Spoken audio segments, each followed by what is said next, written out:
Someone wrote a book that it takes a village, and this is my village. I think what makes Woods different from other churches is that immediate atmosphere of total non-judgmental acceptance. I don't have a frame of reference because can't remember a time in my life when Woods wasn't there. The church itself is so active and so kind and so generous and so helpful. Through them, the Lord has always sustained me. They're so welcoming, not just to people who have gone here all their lives, but to everybody.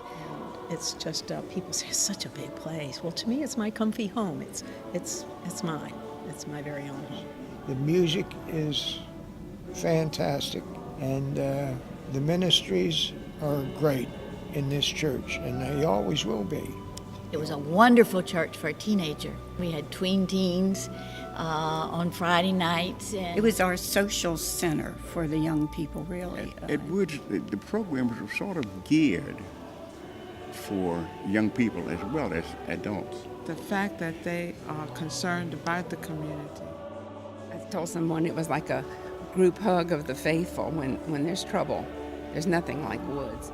To me, it's almost like a pebble being thrown into a pond where there's ripples going out. I really feel that people that leave Woods carry Woods with them wherever they go, and what they've done here and learned here and contributed here be with them, the rest of their life. I hope that I can always stay in contact, always come back here, and I think it'd be a great place if I can stay here, for my kids to grow up around here, just maybe even get married here one day. I can't see that it's almost impossible to me to think that it's not going to continue to grow and expand, because every new member comes in with a new idea. If we can continue to be a community church, I think that's our hope right at this moment. Truly, truly, it has become, it is our family, our Christian family.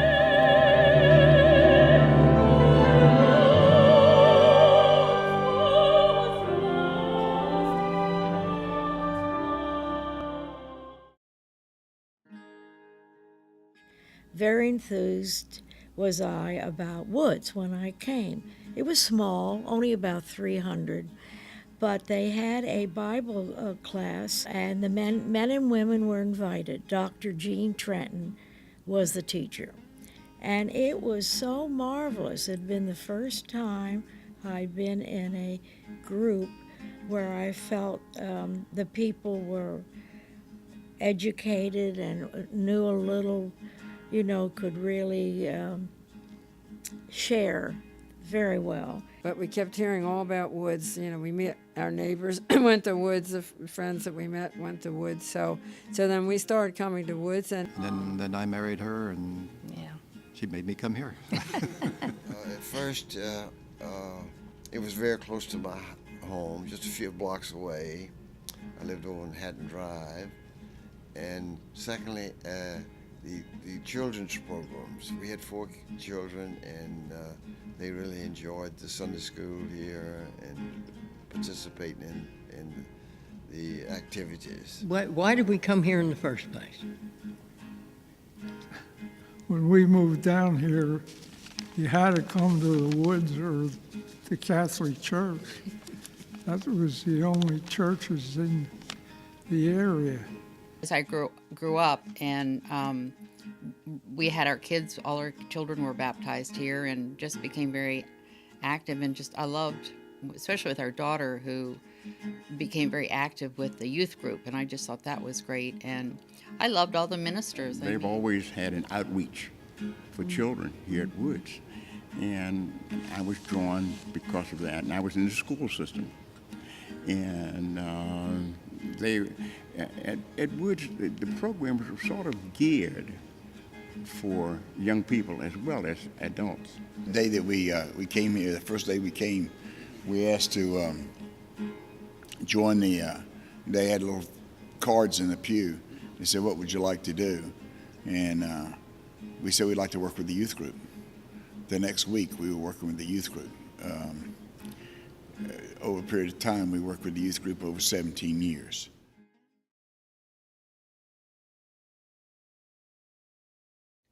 And I do feel that if you come to Woods, You can't expect Woods to be a big part of your life if you don't do other things within the church and meet other people. But you certainly have the opportunity to do that. Early on, we found out that the Woods Church was really a town hall where all kinds of things were going on. I taught in the kindergarten department. I had been a teacher, and there's just one thing I remember especially about that. There was a Mr. Beasy who was, I'm not sure whether he was a pastor or some administrator, but anyway, they kind of came in and observed me to decide whether they wanted to ask me to be the head of the kindergarten department or not, to see how I did things and stuff. Anyway, I did, and I worked with wonderful teachers and met kids that I still have, that still live around here that grew up, and I remember them from that, and that was really nice. So I've done that. The first thing that was a lot of fun, because the women got together, was working for the bazaar. And no church that I knew ever had much of a bazaar, but this church did. And the monies all went out, like to Sarah's house. They didn't have that then, but different organizations to help others. And the one thing that they were noted for was making angels. I was treasurer of the Sunday school for several years.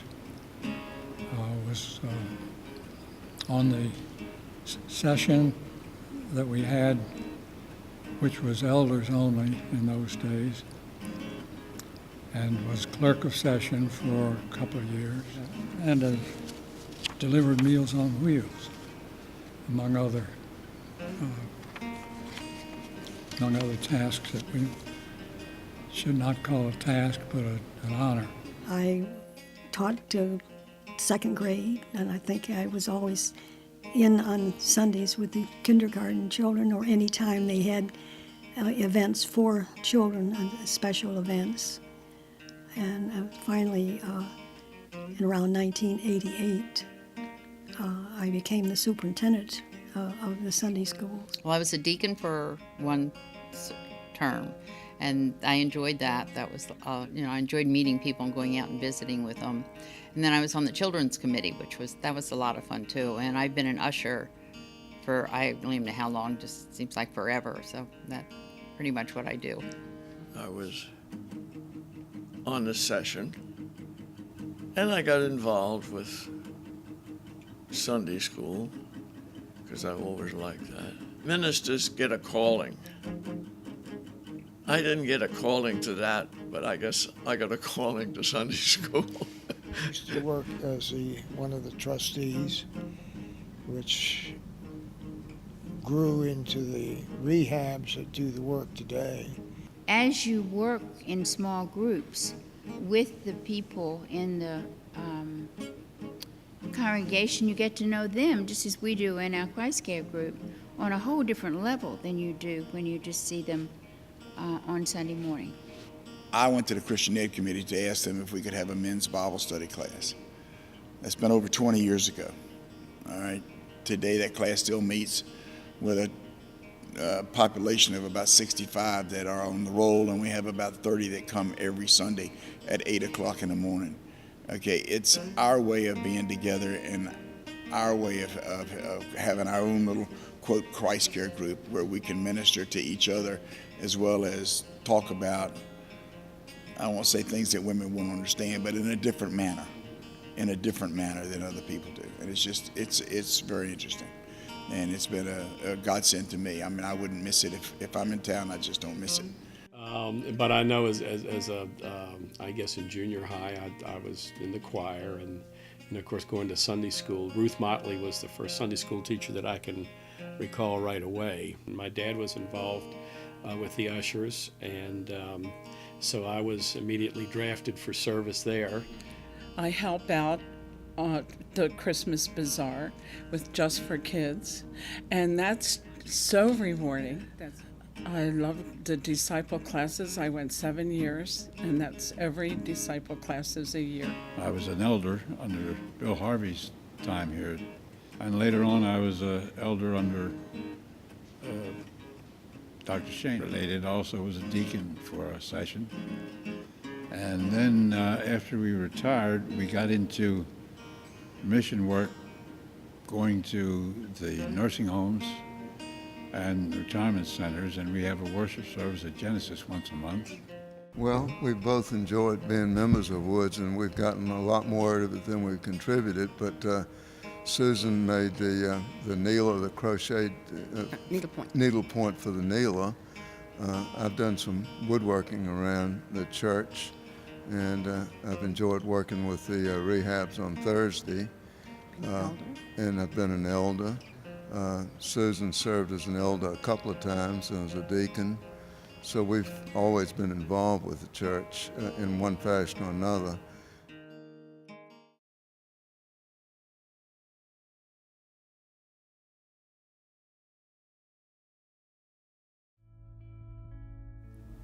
Marge Greeley used to collect pennies from the kids. And one year we brought a blanket and took it to a family that we were told needed it. Unfortunately, the father was an alcoholic, and he came out to the car demanding more. But that makes you feel good when you can do things like that. And the kids enjoyed it. A particular memory? Oh, there's just so many. Especially, as I say, that time in my youth when we were, it was our social center for the young people, really, and I think for the adults too. But I just feel like the ministers that Woods has had have been just outstanding, and they have been such an inspiration, I think, to everyone. I still go to Bible class here, men's Bible class, and in that room, what's called the Founders Room, I was a scout back in the 1930s, and we used to hold our meetings in the basement there at that room. So it holds a lot of memories for me every time I go in there on Sunday mornings for Bible class, and ringing the bell. And that brings a lot of memories back. I remember Jack Woods brought the offering home on Sunday afternoons, and we all counted on the floor, and that's where my daughter learned to count.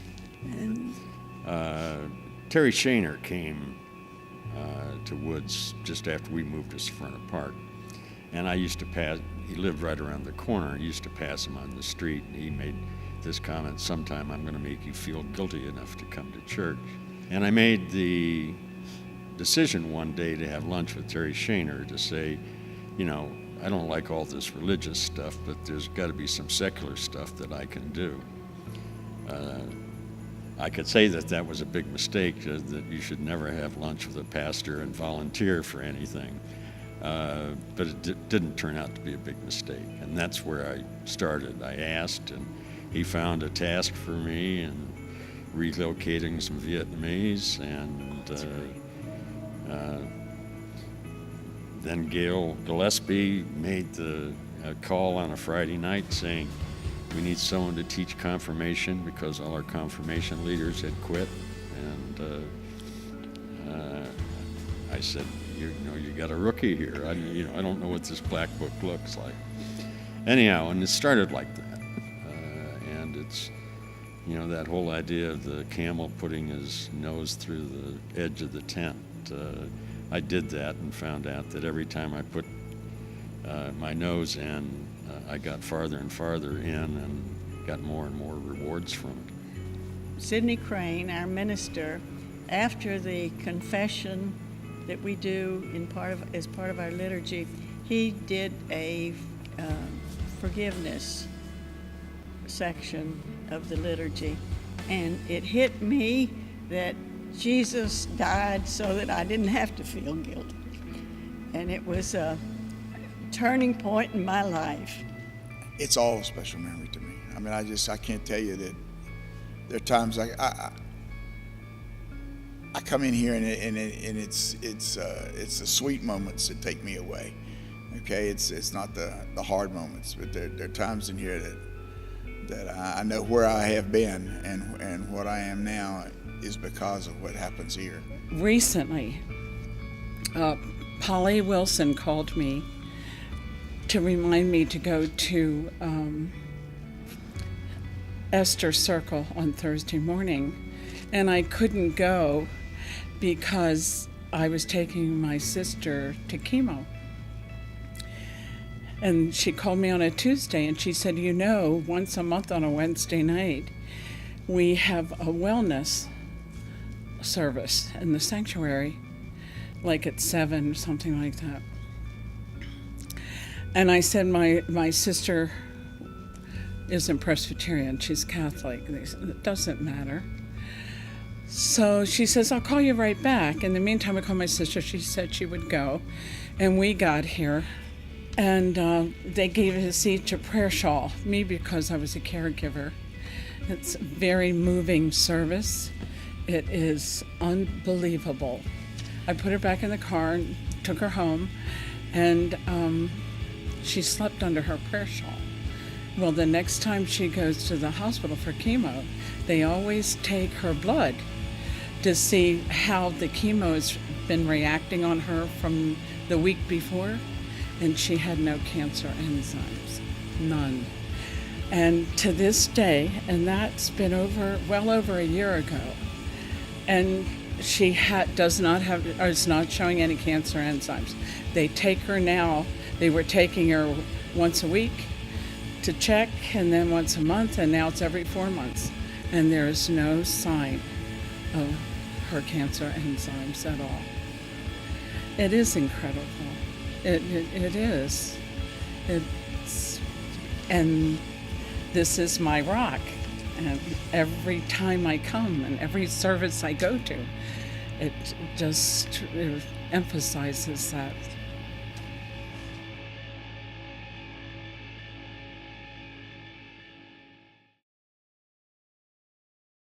But their support has been wonderful and prayer-wise, very helpful. Which has been very supportive, and especially recently, my son-in-law has had a very serious illness, and Woods has supported my daughter through this illness, my son-in-law, as well as supported us, and we're very grateful for that.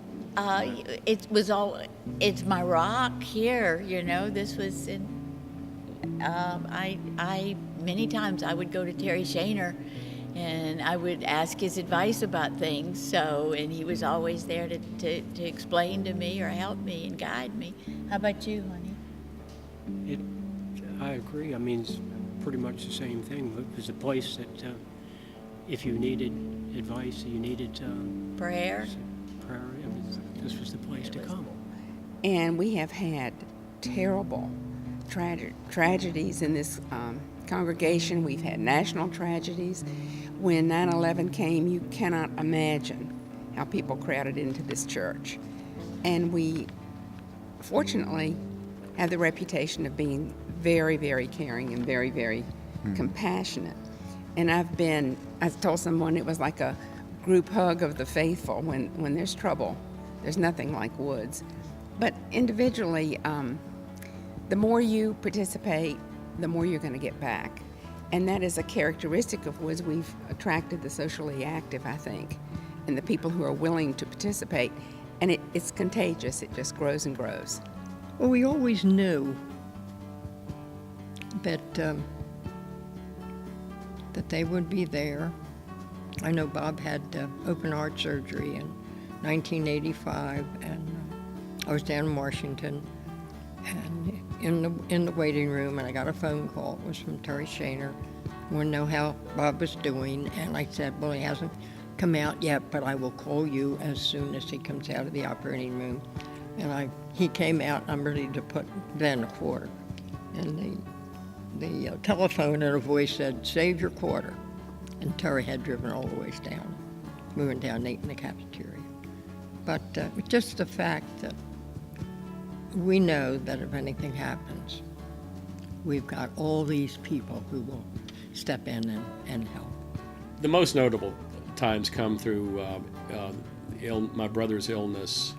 and with his battle with cancer and the support that we got from the church for that, and just a tremendous amount of support, because that was about a 2-year ordeal, and then finally his passing and all, again, the support through all of that, and my dad as well, and some of the other through the counseling centers and things like that, just other family issues that the church has just really helped bring us through.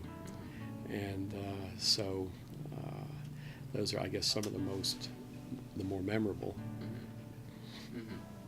But I think just able to be a part of something that, you always have sort of a central point to go back to. Yeah.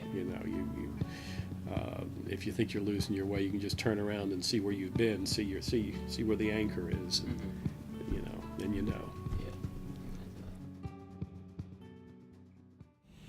My personal hopes is that Woods will continue to grow and that the congregation today has a love that still grows today as it did then. And I hope that continues. And I hope it becomes a church that goes out and meets the people, brings them in for Christ. And because at one time it was sort of a community church. They had meetings here because this was the church. But I think it's branched out now where it's bringing in more people. And like we're over at Sunrise, and so many of them know Woods. They know of Woods, even though it's close here, but they know of Woods and what it does. So. Well, I think it's a beautiful future. We don't know what the challenges are out there in the future, but I really feel that Woods is going to meet them. Whatever the need is, Woods seems to arise to the occasion, and they just are so helpful in almost every area of the members' lives. Well, I would say I'd hope it can continue to do the outstanding work it does in the outreach in the local community. I mean, I would say it is a driving force in the Severno Park area as far as a lot of the things they do, and the outstanding works that they do with the elderly and their child care. I would like to see those things continue. More people within the congregation want to become active in the programs, and that there's, as we said, there's just no end to the programs or the projects that we can undertake to help those less fortunate than ourselves. Well, when you got a good thing going, keep it going. I'm amazed at all the things that have been accomplished since we've been here at Woods, and we keep going up. Yeah. Good stuff. That it will continue to be a part of the community like it always has. Yeah. Well, she's seen her great-granddaughter christened there, baptized, so that's the 5th generation. I just hope it continues to be a friendly place, and that they will be involved with all things the way they are. We've been active, not joining with it, but resisting the change. So I hope that we will stick to Scripture and stay faithful. It's also, we hope it is the same for children as it has been for us. Yeah. That's still there for them, because I think they're going to need it more in the future than we have in the past. Yeah.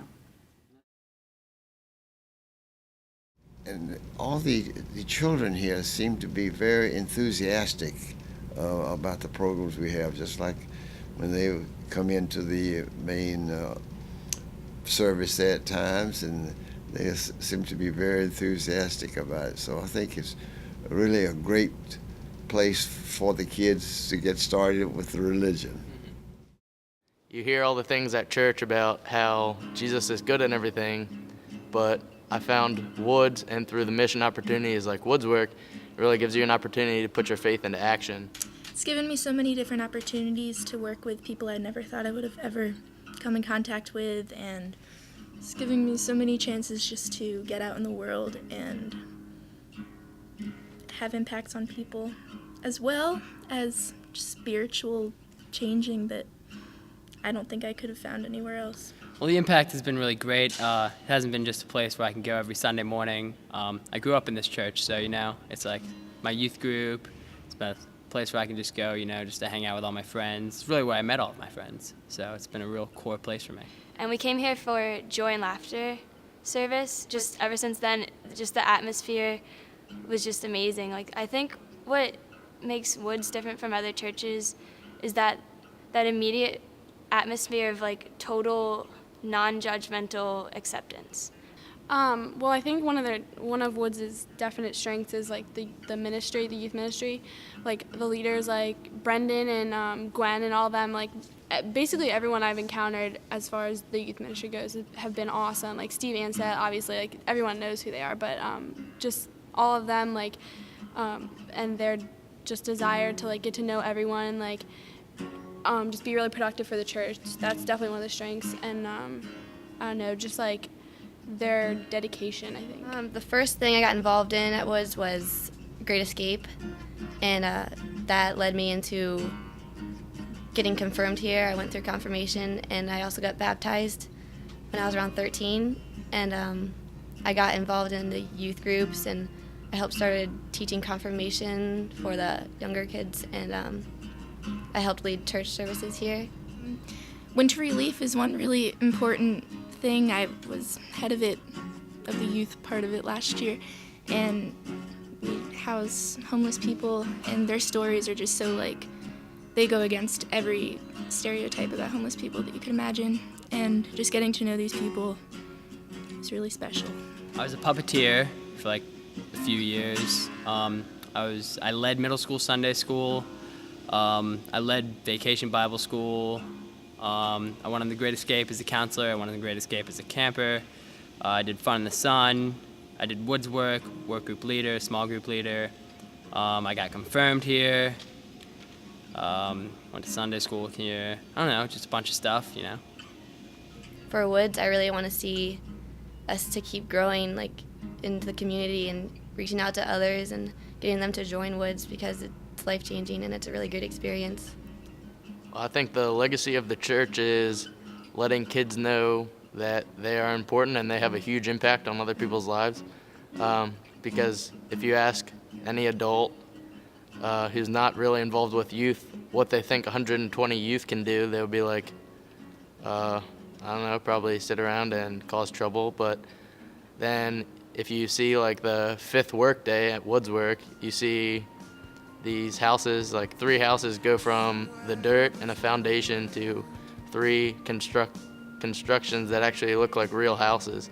And it's not just that we're actually building a house, but then we're installing something into the community, because it just leaves a huge impact, because not only are you giving somebody a home, but you're giving them hope with the home, because somebody's come and done something good for them, and the majority of that is done by kids. So it definitely helps the feelings towards youth, because we can do stuff, and together we can do a lot.